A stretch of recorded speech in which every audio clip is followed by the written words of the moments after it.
இலங்கையில் வெற்றிலை பாக்கு சாப்பிடுவதால் தினமும் 3 பேர் வரை உயிரிழக்கின்றனர். இந்த ஆண்டு 40,000 புற்றுநோய் நோயாளிகள் பதிவாகக்கூடும் என்று புகையிலை மற்றும் மதுபானம் தொடர்பான தேசிய ஆணையம் தெரிவித்துள்ளது. வெற்றிலை பாக்கு சாப்பிடுவதால் தினமும் 3 பேர் உயிரிழப்பதாக அந்த அதிகார சபையின் பேராசிரியர் ஹேமந்த அமரசிங்க தெரிவித்துள்ளார். இளைஞர்கள் மத்தியில் இந்த நிலைமை அதிகரித்து வருவதாகவும் அவர் சுட்டிக்காட்டியுள்ளார். நீண்ட காலமாக வெற்றிலை பாக்கு, சுண்ணாம்பு மற்றும் புகையிலை பயன்படுத்துவது வாய் மற்றும் தொண்டையில் புற்றுநோயை ஏற்படுத்துவதாக அவர் குறிப்பிட்டுள்ளார்.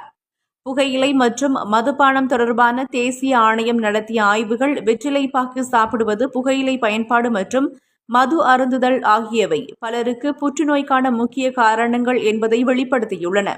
ஒழுங்கற்ற உணவு பழக்கங்களும் இந்த நிலைமைக்கு பங்களித்துள்ளதாக பேராசிரியர் ஹேமந்த அமரசிங்க மேலும் கூறியுள்ளார்.